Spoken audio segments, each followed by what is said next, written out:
and take a few moments to join us as we explore Sonlight, the curriculum, those who work behind the scenes, and the families that use it. So join us today. Hi, welcome to Chat with Sonlight. Today we are with Sunny Raybern. You guys recognize her. She is Sunny from Sonlight. But what you may not know is that Sunny also is an RV homeschooling mama. So, Sunny, this is a new endeavor. Let's talk about RVing and homeschooling. Yeah, so it was something we actually purchased our RV for vacations and long weekends back during the pandemic. We were those people who decided that, we didn't want to be stuck at home, and, our home state is Colorado. So we were like, it's a beautiful place to travel in an RV. So that was our original plan, was just let's go on long vacations or longer weekends in our RV. And then we realized that my husband's job had gone remote in that same time period. I worked fully remote. Our kids are homeschooled. We thought, why are we staying at home? There's nothing keeping us at home necessarily. And so we decided to take a trial year and see if we liked full-time travel. So we rented out our house, we sold my car and hit the road in the RV, and we've been making it work now as our home and just took our life with us on the road. So, Sunny, I know there's going to be all sorts of questions. Like, first, where all have you been? Two, how does that work with schooling? Because I know we've waited to have this conversation till you've actually started schooling. So Yes. let's start with where have you been? So we've been all over. We left and went north. Our goal was to try to stay where it was warm, but we did leave a little early in the season. So we still encountered some snow in Utah and Wyoming. But by the time we got to Montana, it was warm. We've done a big loop kind of on the western part of the United States, Montana, Washington, Oregon, California. And our goal will be to stay in warm places through the winter before we eventually come home. But we're kind of debating on the route at this point. The nice thing is we only book about a month ahead. So if we decide we want to do Texas, Oklahoma, Kansas back, we can. If we want to just do Arizona, New Mexico back, we can. But our goal is to hit up all the states in the West, at least in this year. So people hear about snowbirds. You guys are like migrating snowbirds. Yes. We move where the weather is as nice as it can be in that area. That's been our goal and our hope. So of course, being in Washington, northern Washington in the summertime, so that we could get their best weather. But we've tried to stay where the weather is the nicest at any given time. And then we've just continued school with our normal schedule. So we had maybe 2 or 3 weeks at the end of our school year last year when we first hit the road. And then now we're back into school for the fall. And so it's been fun to actually go the places that the kids have learned about and see them and experience things unlike where we've ever been before. That would be the most exciting part, I think, as a kid, getting to put places, like putting it into action of what they have read about and seen. So one of the big, you hear Sonlight moms or people who do not use Sonlight that look at all our books and they're like, oh, that's so many books. What would you do with all those books? How do you handle all those books inside your RV? Yeah, so we have big clear totes with locking lids. This is actually an idea that I got from some of the other Sonlight mentors who talked about storing books away like that. And so we put the locking lids on there. We bought silica packets in bulk from Amazon to keep them nice and dry.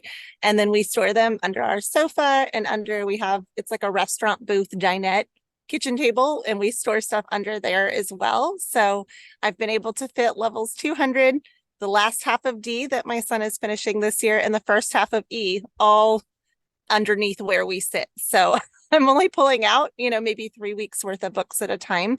And putting those on a shelf in the pantry just so that they're easier to access. But then everything else lives under our seats. And so every few weeks we'll pull out the new books, and then, the ones we're done with stick back in those totes until we get home again.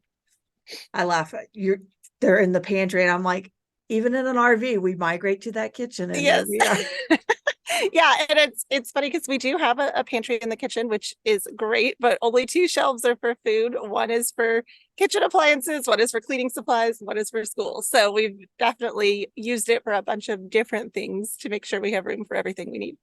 So what has been one of the favorite parts of the kids that they've enjoyed with this adventure? Oh, wow. So our son loves being outside. That is one of his favorite things. And so he has just every day, it's, trying to keep him in the camper to finish his school before he goes out to ride his bike. He's met so many kids in the campgrounds. He's 9, and that seems to be the perfect camping age. There's a ton of kids in that age range. And so for him, it's been just getting outside, running around, getting dirty. We have to tell him every day, oh, go hop in the shower because he's covered head to toe in dirt. But he's loving just being a boy, being outside. And then for our daughter, it's been the cities that she likes. So when we did Seattle, she is definitely not a hiker, outdoor nature girl. And so when we were in Seattle, that's probably been her favorite so far because we did urban hiking and walked around the city. She walked just as far as she has when we've taken her hiking, but that was way more fun for her.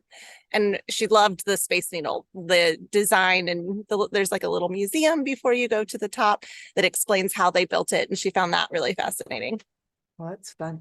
I know that was I did a little research before having you on, and one of the comments was you have to worry about socialization, the S word, when it comes to homeschooling. And you've already answered. I'm like, the kids are already going out and making probably maybe even more than if they were at home in their own little environment, because it's Oh, for all sure. new and It's everybody all new. new.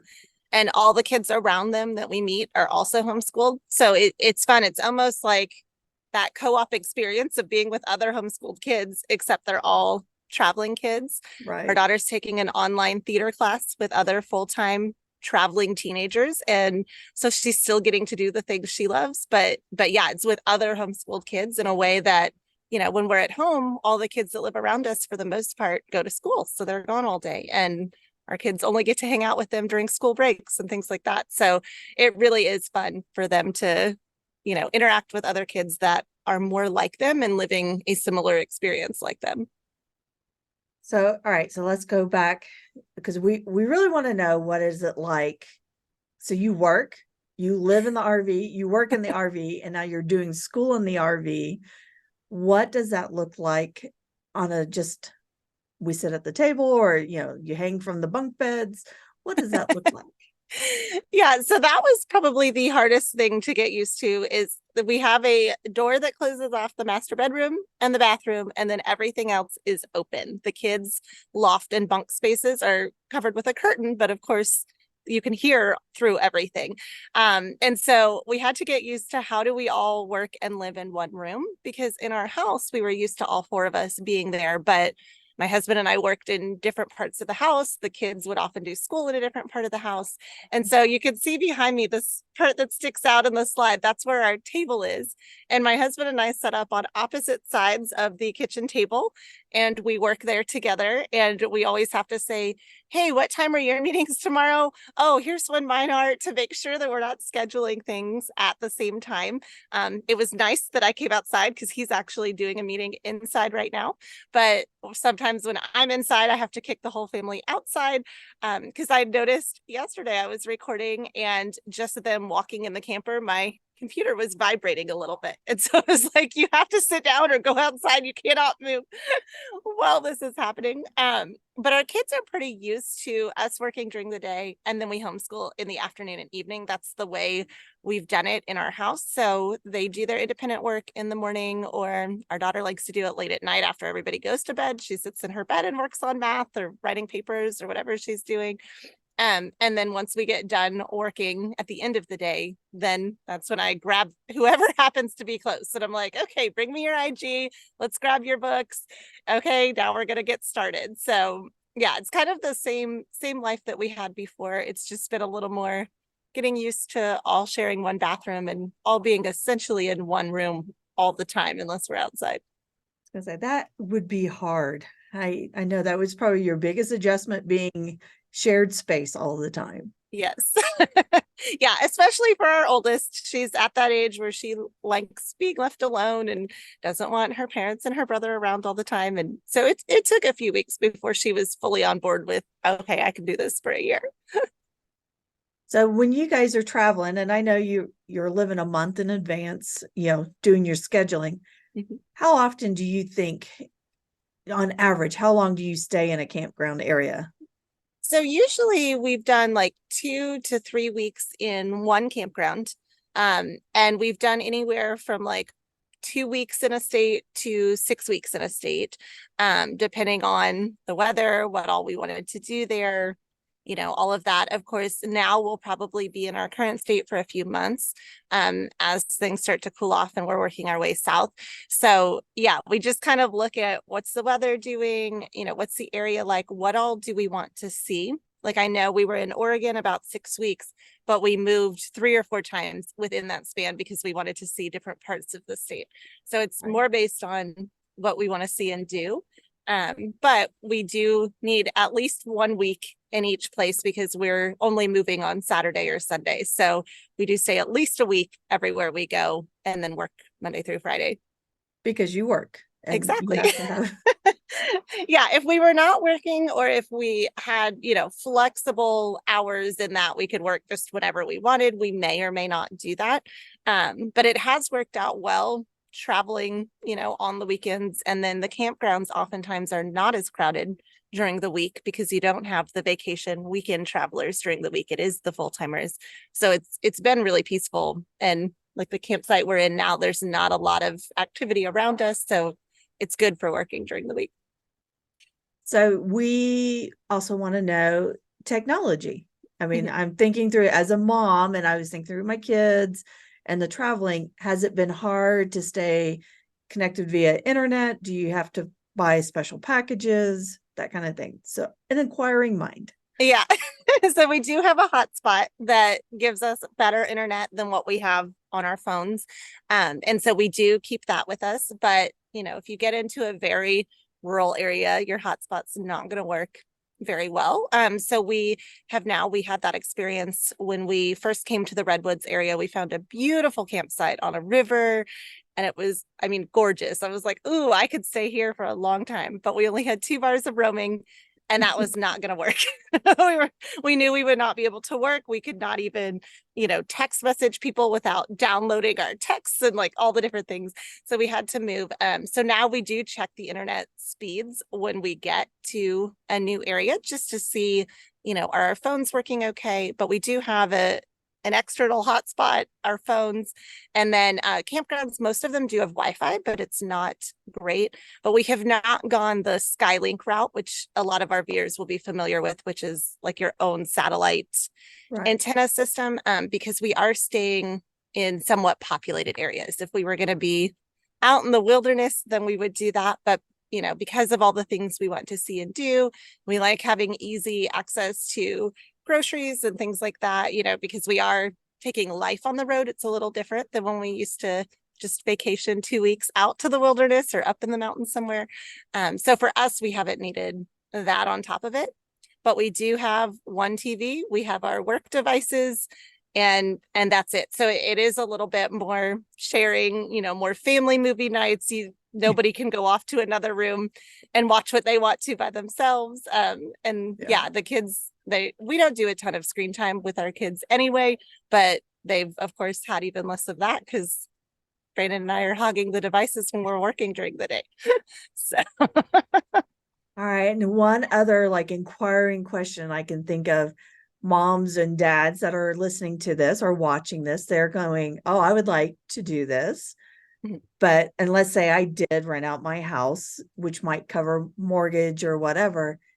Is it more expensive, do you think, to be living in the RV, or maybe is it less expensive? So for us, it's less, but that's going to depend on where you're traveling. Different states have much higher campground fees than others. So depending on where you are, that could be a part of it. Also, we live in an area, we're in the Denver metro where rents are high. So the people renting our house are actually making us money that we did not have before. So we have a new stream of income that we didn't have before. But then our living expenses have been significantly less. And I think some of that is because we have to be better about meal planning because we have a smaller kitchen, a smaller fridge. So we're not as likely to say, oh, let's go, out to eat tonight. We don't feel like cooking, because we've really carefully crafted this meal plan. We also don't know where the best restaurants in town are, a lot of the places we go. So we're saving money on food expenses. And then I jokingly say, but it's really true, is Amazon packages, when your address moves every 2 weeks, it's not convenient to get things shipped to your door. So I find I'm buying a lot less. I'm not a big shopper, but I love to, oh, we need toilet paper, drop it in the Amazon cart. Oh, we're out of toothpaste, all of those types of things that I can't just buy easily because our address moves so much. So for us at this point, it has been less, but I've heard some people kind of break even. For some, it's more expensive. We did already have the truck and the RV. So of course, that's another expense that if you don't already have that, you're going to take on. But we were fortunate in that we were able to rent out our house. We did not have to sell the house to get into the RV, which is what some people do. So for us, it is definitely less than being at home, but we're actually planning to do that. We started our own YouTube channel when we started traveling, and we are planning to do kind of a budget episode explaining the different expenses that we've encountered. But it will vary depending on what part of the country you're in and what you were starting out with. Well, I'm glad you mentioned your YouTube channel. I know that I watch it. You and I do things all the time. Me on the podcast, you with, all Sonlight videos. So you and I are kind of familiar with just being on the camera. How are the kids and Brandon liking being on video? Yeah, so it's been a fun. It's funny. We have to always remind the kids not to, pose at the end of what they're doing. They kind of forget that or we're like, forget that the camera's there. We're just trying to shoot what's going on. But they've had so much fun with it. And, both of them are growing up in that age where they watch YouTubers they like. So the fact that they get to be on YouTube has been super fun for them. Brandon has taken on the filming and most of our editing, because I told him, I said, I don't want to feel like I'm working 24/7, because as you mentioned, I do the videos for Sonlight and I do social media for Sonlight, and so I did not want to feel like I was working around the clock. So he has taken on a lot of that, but it's been a fun creative outlet for him. And I like it because we have years and years of videos that we never did anything with, but having our own YouTube channel kind of keeps us motivated to, okay, let's edit, let's put out a video. So now we have those videos done. It's not just a bunch of raw footage, which is what we have from years of videoing what we did as a family, but now we're a little more motivated to, okay, well, we've got to put it on YouTube every week. So let's do something with this footage and not just fill out memory cards. And it's been really fun to, revisit those memories, because we are running everything on the channel a couple months behind when we were in those places. So it's really fun to, relive those memories again or see the footage that we captured. And Brandon's learned a ton. He did not have a background in any of this. And, we've already changed out our camera 3 times, and he's learned about lighting, and he just loves it. It's been a super fun outlet for him. And then I'm getting the videos that have all of our family memories on them. So for me, that part is fun. And our parents, both of our moms are, religious viewers of the channel. They watch as soon as a video comes out. And so I think it's been fun for them to kind of follow us on our journey, because your mom, as a mom, you want to know what your kids are up to, and they get to see it. So that's been really fun too. That would be a lot of fun I know my mom would be watching every video that I did. And you said, exactly. And that's, my mom, I told her one time, because we were traveling and we had not pre-scheduled our video. And I said, hey, the video is going to come out late. I knew you would worry if it didn't come out on time. And she's like, yes, I would have been calling and texting you thinking something had happened. I was like, we're just traveling. We didn't pre-schedule it. It's fine. Well, and the fact that it is a month or so behind too, even though you're like, it's even a video of the past. It's not. Not right now, except last week we did do one about starting the homeschool year, because that was something that I wanted to kind of show. Since we started full-time RVing, I've joined a lot of groups where it's full-time RVers or people that want to be full-time RVers. And a lot of them say, what do I do about my kids' school? And so I thought, okay, well, let's do a homeschool video that's a little different than our travel videos. So last week we did do one that was a real-time video, but yes, most of our travel stuff, we've already been there and done that by the time it goes And live. I'll try to grab that link and stick it in our notes so that people can see real Yeah, so time. people can watch it, and yeah, and if they want to see, more the unfiltered real life experience, because I know when we're doing stuff for Sonlight, we're nice and polished and ready to go. But if you want to see what I actually look like when I'm hiking up a waterfall, or how the kids really like different things, yeah, they can see that on our channel. It's Life Lived Now. Life So lived now. That's right. yeah. So one other question just about homeschooling. Mhm, You are a Colorado resident and mhm. you're homeschooling. By traveling around to different states, do you have to like look up any things that are required legally for homeschooling? So fortunately, we've moved fast enough, or we've been in a place in the summer that we have been able to stick with the Colorado laws. So I spoke to, well, actually Amy Buckmeyer, who you spoke with from HSLDA about a year ago, and asked her about that. If you're traveling, what do you have to do? And she said, realistically, within about 30 days, if you're going to stay in a state, you should be looking at their homeschool laws and making sure you're abiding by them. But the only time we've stayed in a state longer than a month was in the summertime. So at this point, we are still sticking with the Colorado laws. But yeah, I am kind of keeping an eye on things and researching, because if we do end up staying someplace for 6 months, then we would have to potentially transition all of our records under their state laws. So yeah, hopefully I could avoid that, just because I'm very familiar with Colorado now. But homeschool moms, we know how to research, we know how to figure out all that stuff. I'm also keeping a transcript for the first time now that our oldest is in high school. So yeah, I've got all my records, probably better than I've ever had them because of that too. So hopefully we'll figure it out. And it's good that you like to keep records and keep your list and all the things. Yes. Yeah, I've got spreadsheets on spreadsheets. I'm not a paper planner, as you know, Jonna, but I have all my spreadsheets and formulas built in to figure out grades. I probably have the most rigid grade book, possible, that I created for myself just because I like that.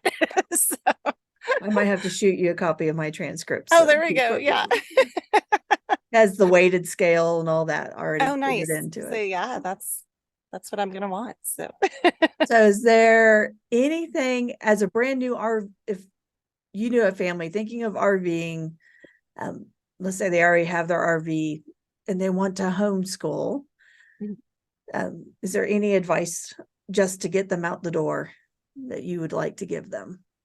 So I would say that it's a lot easier than you think it's going to be. I think that's the case anytime you homeschool, right? Everybody is always overwhelmed. And then when they start, they're like, oh, okay, it's not that bad. You learn the baby steps. Like we talked about, figure out the state laws where you are.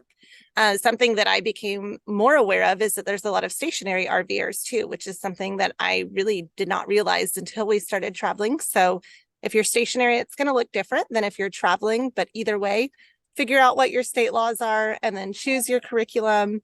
There's all different options, but for us, we found Sonlight, and the literature-based approach still works great in an RV. You can take books in the car with you.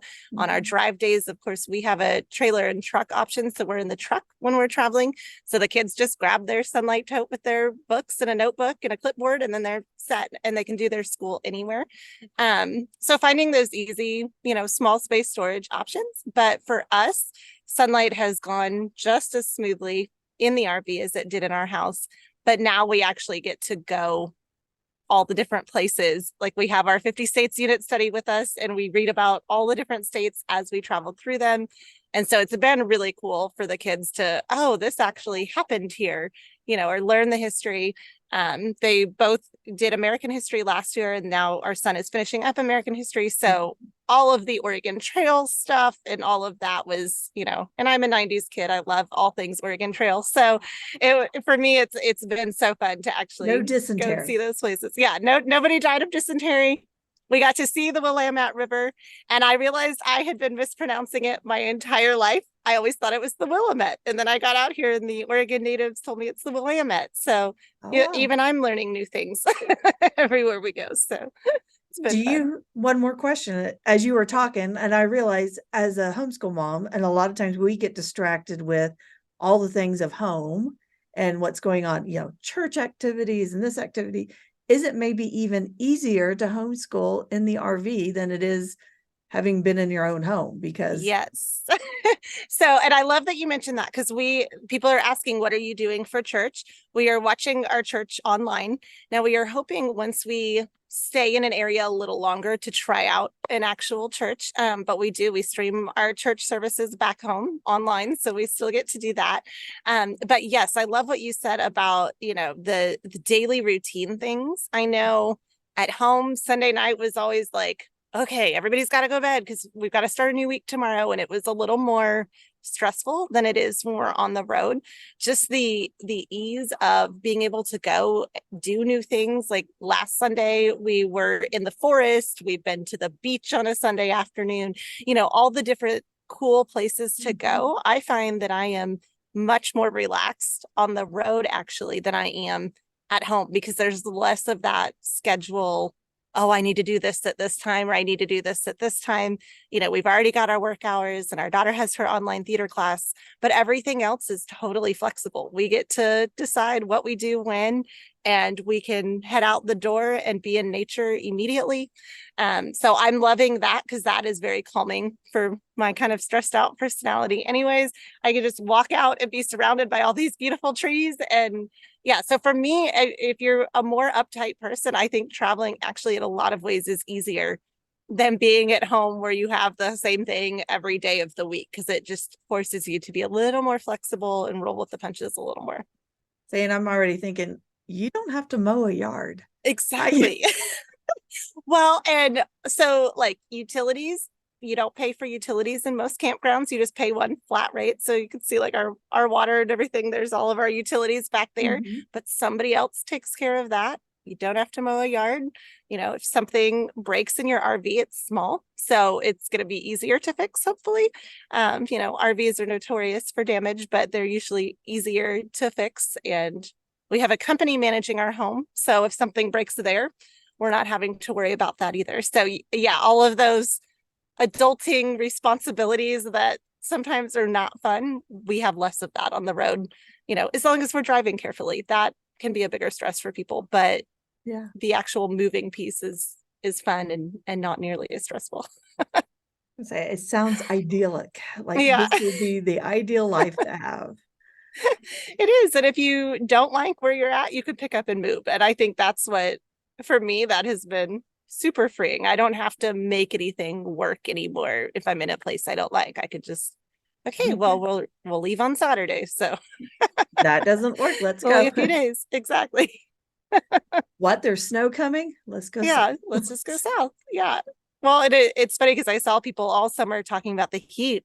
And I was like, yeah, we've been far north, so we haven't had to deal with it. But I was like, if we were in a hot area, we would just drive north and stay there. So we've been very flexible in our approach. I know not all RVers have that because a lot of them are on contracts where they're working in a certain location. Right. But if you're doing it like we are, it's great because you can move whenever you want to or need to. I was gonna say I had a friend that she traveled with her work. And so just like you Okay. just said, she had to be certain places at certain times, but they RV'd to those different places. But they had their Oh, favorite kind of places to go. They had a little circuit they went to. So they enjoyed yeah. it. Well, Yeah. Well, and it's Sunny, nice because you bring your home with you. So you have everything you want or need already unpacked. So right. it's an easier way to travel too, I think, than having to unpack suitcases everywhere you go. So I Well, enjoy and that. that's what she said. She traveled for her job. So the home just went with her. She did not have to worry Mhm. about then getting home and coming back out and going home, then coming back out. It just traveled with her. Yeah. Well, Sunny, thank you so very much. I am so excited to finally get to see your RV. Even though Yeah. I've seen it on YouTube, I feel like I've gotten to come To say I in. give a whole tour on YouTube. So Yeah, I was gonna say I would ask for it here, but we'll let yeah, people discover that one naturally. exactly. And the kids, I'm sure, are either it's early for you, I know, so they might be sleeping or they're in doing school. So Yes. Hopefully our youngest is doing school. Our daughter is definitely still asleep. She will be for probably 2 or 3 more hours. But yeah, hopefully he's doing school. I was trying to keep him motivated when I came outside. So we'll see when I get back in there. He's probably spying through that window over there that you Probably, can't yeah. see. Sunny, thank you so very much. I am so glad to have you on today. Yeah, thank you. This has been fun. Thank you for joining us today. Do you have an idea for a podcast topic, or do you want to chat with Sonlight on an upcoming episode? Email us at connections@sonlight.com